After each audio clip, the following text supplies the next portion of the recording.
रहीम। अस्सलाम वालेकुम dear student. आज की डिस्कशन हम इंक्रीजिंग और डिक्रीजिंग फंक्शन को देख रहे हैं। इंक्रीजिंग और डिक्रीजिंग में आप लोगों ने वर्कआउट क्या करना है, इंतहाई आसान, सो सिंपल। हमारे पास अगर कोई फंक्शन एफ ऑफ एक्स है, be defined on A and B, A और बी के ऊपर हम उसे डिफाइन करते हैं।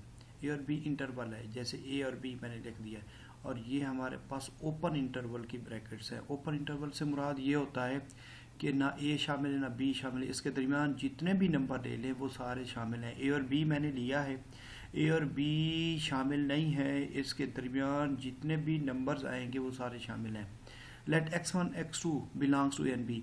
x1 और x2 हमारे पास ए और बी के दरमियान में कहीं ना कहीं मौजूद है, बस ये बात ज़हन में रख लीजिएगा।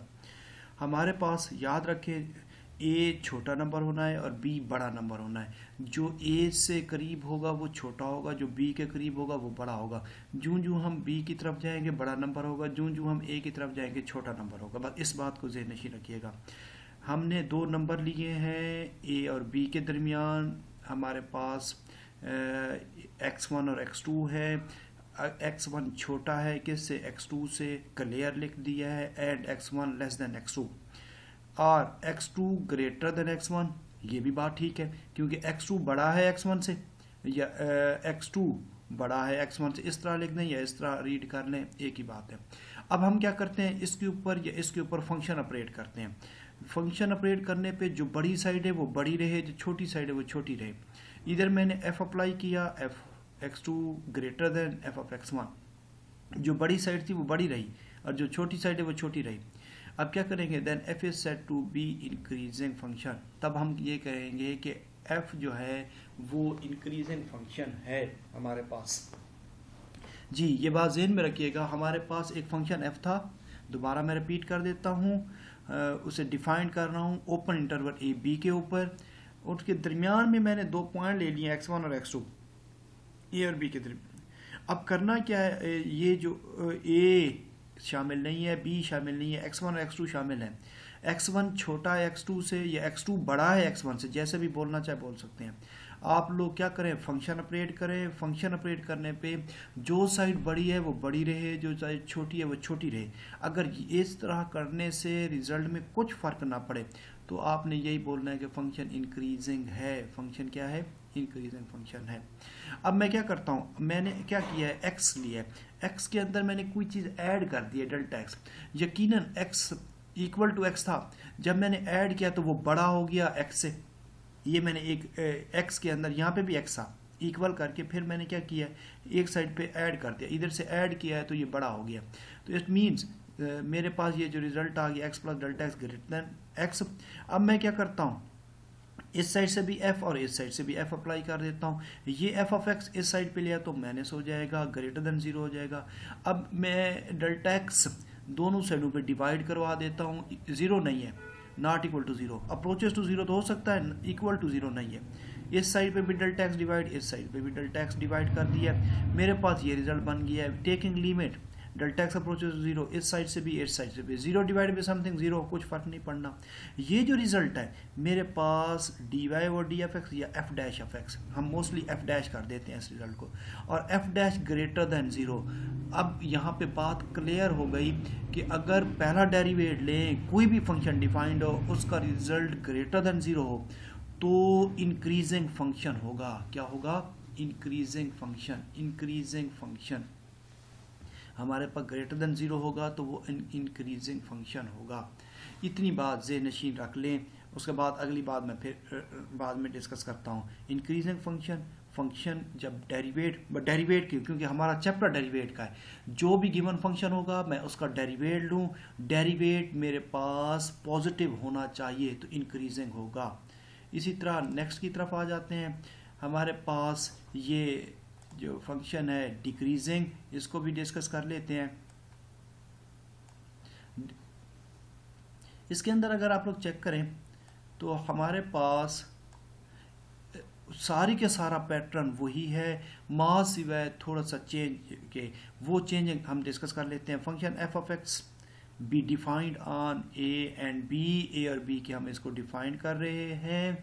अब ए शामिल नहीं है, बी शामिल नहीं है, ओपन इंटरवल है।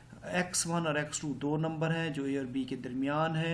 Let x1 x2 belongs to A and B. Definition भी तैयार कर लीजिएगा, बाज़ का डेफिनेशन भी आ जाती है, ए और बी इसके दरमियान में मौजूद हैं, ठीक है। And x1 less than x2, ये भी क्लियर, लास्ट टाइम भी हमने यही किया। x1 क्योंकि ए के करीब है, x2 बी के करीब है, बी बड़ा नंबर है ए से, तो x2 बड़ा है x1 से, x1 छोटा है x2 से। इस तरह लिख दें या इस तरह लिख दें। मैंने फंक्शन ऑपरेट किया, जो ही मैंने फंक्शन ऑपरेट किया, जो बड़ी साइड है वो छोटी हो गई, जो छोटी साइड है वो बड़ी हो गई, छोटी साइड बड़ी हो गई, बड़ी साइड छोटी हो गई। अगर इस तरह की चेंजिंग आ जाए तो फंक्शन हमारे पास डिक्रीजिंग होगा। F of x said to be decreasing function. इसकी एग्जांपल भी कोड करते हैं और इसको डिस्कस भी करते हैं। अब मैं वही pattern x plus delta x greater than x, मैंने क्या किया, फंक्शन ऑपरेट किया। बाय डेफिनेशन फंक्शन ऑपरेट करने पे ये इनइक्वालिटी चेंज हो जाएगी, बड़ी साइड छोटी हो जाएगी और छोटी साइड बड़ी हो जाएगी। ये एफ ऑफ एक्स इस साइड पे ले आया हूँ, F into x plus delta x minus F of x less than zero. दोनों साइडों पे डेल्टा एक्स डिवाइड कर रहा हूँ, इक्वल टू जीरो नहीं है जी, इधर भी डिवाइड कर दे, इधर भी divide, zero divide by something zero आ जाएगा। Taking limit delta X approaches to zero, दोनों साइडों पे लिमिट अप्लाई कर दिए, जीरो से अप्लाई करें कोई फर्क नहीं पड़ता। ये रिजल्ट डी वाई और डी एफ एक्स या एफ डैश एफ एक्स हो जाना है। अब यहाँ पे F dash F x less than zero. अब ये बात ज़हन में रखनी है क्योंकि सारा का सारा सिलसिला है डेरिवेट का, तो इसमें आप लोगों को बात क्लियर होनी चाहिए कि जो फंक्शन डिफाइंड हो उसका ले लें पहला डेरिवेट, जो फंक्शन डिफाइंड हो उसका ले लें पहला डेरिवेट। पहला डेरिवेट अगर लेस देन जीरो आ जाए, जीरो से छोटा आ जाए, तो हमारे पास डिक्रीजिंग फंक्शन होगा, नेगेटिव इट मीन। ये मैंने एक एग्जांपल पुट किया, f of x is equal to 1 over x के, इधर 1 पुट करते हैं तो 1 आ जाएगा, अगर 2 पुट करते हैं तो 1/4 छोटा हो जाएगा 1 से। जो जो हम आगे चल रहे हैं ये एफ ऑफ 2 छोटा हो गया एफ ऑफ 1 से, तो ये हमारे पास डिक्रीजिंग फंक्शन हो गया है जी बेटा। आई होप कि इसमें कि कहीं पे कोई किसी बच्चे को कोई इशू नहीं होगा। अब हम इसके क्वेश्चन को भी डिस्कस कर लेते हैं। क्वेश्चन का पैटर्न भी चेक कर लीजिए।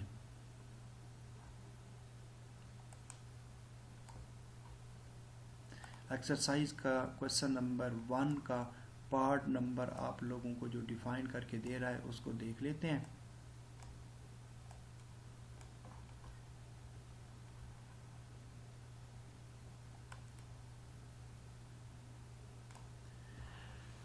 जी बेटा, हमारे पास पार्ट नंबर 1 तीन पार्ट, पहले तीनों पार्ट आपको दिए हैं, बड़े इंपॉर्टेंट शॉर्ट क्वेश्चन है, इसको चेक कीजिएगा।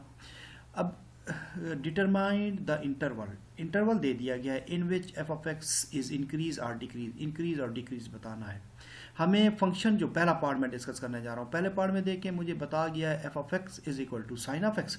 साइन ऑफ एक्स आगे लिमिट बता दिए, इंटरवल बता दिए, माइनस पाई से पाई, ओपन इंटरवल है, माइनस पाई से पाई। अब मैंने ये एक इंटरवल ड्रा किया है, कोऑर्डिनेट बनाया है, कोऑर्डिनेट में आप लोगों को बातें क्लियर हैं। मैं एक्स एक्सिस और वाई एक्सिस, एक्स एक्सिस के ऊपर 0, यहाँ पे π/2, यहाँ पे पाई आना चाहिए, ठीक है, यहाँ पे 3π/2 और अगेन अगर आएंगे तो 2π आ जाएगा जी। अब इसको समझें, A all positive, S sine positive, add sugar tea coffee, add sugar tea काफ़ी।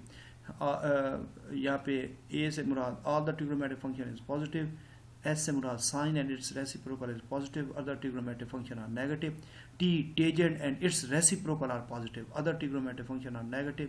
C cos and its reciprocal are positive, other trigonometric function is negative. अब इस इंटरवल को देखते हैं। अगर मैं यहाँ से यहाँ आता हूँ, ये है पाई, एक्स एक्सिस की पॉजिटिव साइड से ऐसे घुमाऊँ, 0 से लेकर स्टैंडर्ड एंगल 0 से लेकर एंटी क्लॉकवाइज घुमाएं और यहाँ पे आए तो बनता है पाई। ये मुझे समझ आ गई पाई। अब माइनस पाई किया तो फिर उसने क्या किया, एंटी क्लॉकवाइज मेजरमेंट शुरू की, यहाँ से लेकर यहाँ तक मूवमेंट दी, ये मूवमेंट आपके पास माइनस पाई हो जाएगी। इसको समझिएगा, इसमें प्रॉब्लम आती है मोस्टली बच्चों को, इसको 2 से 3 दफ़ा आप लोगों ने लाजमी रीड करना है। ये जो चीज़ मैं करा रहा हूँ इसको लाजमी रीड करेंगे। अब मैं क्या कर रहा हूँ, यहाँ से लेकर यहाँ तक आया, पहला क्वाड्रेंट 90 का, दूसरा वो ऐड किया तो 180, ये 180 है। अगर मैं ये क्लॉकवाइज चल पड़ूँ तो ये आपके पास 90 और ये 180, ये माइनस पाई मैंने इसलिए लिखा है, pi is equal to minus pi. जब आप इधर से चलेंगे तो पॉजिटिव पाई, अगर क्लॉकवाइज चलेंगे तो फिर माइनस पाई आ जाएगा। सेम है, इधर से यहाँ तक मूव करते हैं तो 90 है, अगर वाई एक्सिस पे इधर से इधर मूव करते हैं तो ये 3π/2 जो इधर से इस साइड पे आएगा वो -π/2 है। ये दो बातें ज़हन नशीं रख लीजिएगा, इनका मैंने इस्तेमाल करना है। दोबारा मैं इसको रिकॉल कर रहा हूँ, ज़हन को हाजिर रखें, गौर से सुनिए। पॉजिटिव एक्स एक्सिस से यूं ही यहाँ से ये ऐसे मूवमेंट लाएंगे, इस एक्सिस पे ये पाई बनेगा। ये था एंटी क्लॉकवाइज। अगर आप लोग क्लॉकवाइज डायरेक्शन में ऐसे मूवमेंट देंगे तो ये हो जाएगा -पाई, और पाई और -पाई इक्वल हो जाएंगे क्लॉकवाइज और एंटी क्लॉकवाइज डायरेक्शन में। ये वाई एक्सिस के ऊपर है, वाई एक्सिस से यहाँ से मूव करें ये 90 है, यहाँ से ऐसे मूव करके आएंगे 3π/2 270 है। लेकिन जब आपने यहाँ से मूव किया एंटी क्लॉकवाइज तो पाई रहा, जब आप लोग क्लॉकवाइज उस टाइम ये 3π/2 नहीं है, ये -π/2 है। बस ये दो बातें ज़हन में रख लें ताकि बात क्लियर हो जाए। अब इंटरवल देखें, मेरे पास इंटरवल बहुत बड़ा है, -π से पाई, -π से पाई, -180 से 180, बहुत लंबी वैल्यू है। इसको मैंने ब्रेकअप करना है इसी के अंदर। अब मैं क्या करता हूँ, बाय डेफिनेशन मैंने इंक्रीजिंग को डिफाइन किया। इंक्रीजिंग के अंदर मैंने लिख दिया f(x) = sin of x। sin x को हम differentiate with respect to x कर रहे हैं, डेरिवेट किया, साइन का डेरिवेट काज आ गया। यहाँ से आप लोगों को बातें क्लियर होना शुरू हो जाएंगी। अब मैं चेक करता हूँ इंक्रीजिंग और डिक्रीजिंग, इंटरवल यही है, मैं इसी इंटरवल के अंदर घूमूंगा। अब f' > 0 होना चाहिए। मेरे पास डैश क्या है, काज आया, काज > 0, काज > 0 है कहाँ पे? अगर आप लोग फॉर एग्जाम्पल पाई पुट कर दें π/2 तो ये कितना हो जाएगा आप लोगों के पास 90 के ऊपर cos 90 0 हो जाना है, ठीक है। लेकिन इशू ये है कि हमारे पास -π/2 और -π/2 पे भी 0 आ जाएगा, ये लाइन आ गई 0 की। अब ये तो पहले, दूसरे, तीसरे, चौथे में से पहले और चौथे क्वाड्रेंट में पॉजिटिव होता है, पहले में और चौथे में, पहले और चौथे के अंदर रहेंगे। और ये जो मैंने ब्रैकेट लगाई है ओपन इंटरवल है, इसका मतलब है -π/2 भी नहीं है, π/2 भी नहीं है, ये लाइन पूरी नहीं है। π/2 और -π/2 ना तो मैं क्लॉकवाइज में जब पाई पे पहुंचाऊँ वो यूज़ कर रहा हूँ, एंटी क्लॉकवाइज में जब मैं पहुंचा हूँ तब भी मैंने यूज़ किया। अगर ये वैल्यू पुट करते हैं तो ये तो 0 हो जाने, ये यूज़ करते हैं तो ये तो 0 हो जाएगा। हम कह रहे हैं इससे बड़ा हो, पॉजिटिव हो। तो ये पहले क्वाड्रेंट में इस 90 वाली लाइन को छोड़ के इसके नेबरहुड में जितनी वैल्यू आती हैं वो सारी की सारी पॉजिटिव है। जब इधर से आप लोग चौथे क्वाड्रेंट में आते हैं इस लाइन तक -π/2 से करीब, तो इससे पीछे पीछे सारा ये काज पॉजिटिव हो जाएगा। तो इंक्रीजिंग में हमारे पास -π/2 से π/2 डिफाइंड हो गया, क्योंकि इसमें पहले और चौथे में ही काज पॉजिटिव है। क्लॉकवाइज और एंटी क्लॉकवाइज डायरेक्शन मूवमेंट हो रही है, उन्हीं मूवमेंट को डिस्कस किया है। अब आ जाते हैं डिक्रीजिंग की तरफ। डिक्रीजिंग में देखिएगा f' x < 0, काज < 0 होना चाहिए। कब होगा? अब चेक करें, काज होता है दूसरे में और तीसरे में नेगेटिव, मैं इसी को चेक करूंगा। अब यहाँ से ये छोटी वैल्यू से बड़ी वैल्यू की तरफ होगा, पाई से π/2 से पाई की तरफ आ रहा है, और ये ओपन इंटरवल रखना है। ओपन इंटरवल, क्लोज इंटरवल में वैल्यू शामिल हो जाती हैं। ओपन इंटरवल में छोटी ब्रैकेट रखें या ये ओपन साइन रखें तो कोई फ़र्क नहीं पड़ता, ये ब्रैकेट रख लें या ये ब्रैकेट रख लें, एक ही बात है। ये π/2 से पाई के दरमियान तीसरा क्वाड्रेंट आ गया, जितनी भी वैल्यू पुट करें काज ने नेगेटिव ही देना है। फिर यूनियन, क्योंकि अगला हिस्सा भी आ रहा है। अब यूनियन कहाँ से मूव कर रहे हैं? -π/2 से -π से -π/2, यहाँ से यहाँ तक ये तीसरा क्वाड्रेंट है। तीसरे क्वाड्रेंट में भी काज नेगेटिव है। काज जब नेगेटिव हो गया तो हमने निकालना भी तो काज नेगेटिव है। -π से π/2 ये इस ब्रैकेट में रख दें, आपकी मर्जी, इस ब्रैकेट में रख दें। इन दोनों को ओपन इंटरवल याद रखिएगा, ओपन इंटरवल कहते हैं। ओपन इंटरवल, छोटी ब्रैकेट आ जाए या ये ब्रैकेट आ जाए, अगर ये ब्रैकेट का रुख इधर होता तो ये क्लोज ब्रैकेट आ जाती। क्लोज ब्रैकेट का मतलब है ये वैल्यू शामिल होती हैं। अब मैं ये कह रहा हूँ शामिल नहीं है।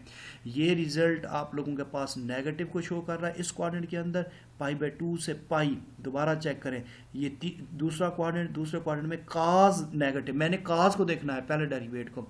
सेम है, जब मैं इसकी तरफ गया हूँ तो ये तीसरे क्वाड्रेंट की डिस्कशन है, -π से π/2 ये तीसरा क्वाड्रेंट आ गया है। तीसरे क्वाड्रेंट में मैंने चेक किया है, मेरे पास ये अगेन काज नेगेटिव है, और इन दोनों का यूनियन ले लेंगे। आई होप कि ये बात आप लोगों को क्लियर हो चुकी होगी। जी बेटा, आज की डिस्कशन में इतना ही कर रहा हूँ ताकि ये इंक्रीजिंग वाला पार्ट आप अच्छे तरीके से कर लें और उसकी डेफिनेशन को अच्छे तरीके से कर लें। अगर किसी जगह कोई प्रॉब्लम है तो मुझसे डिस्कस कीजिएगा, ना ही तो अगले लेक्चर में मैं आप लोगों को नेक्स्ट 2 पार्ट डिस्कस करके दे रहा हूँ। ओके बेटा, अल्लाह हाफिज़, अपना ख्याल रखिएगा और दुआओं में याद रखें।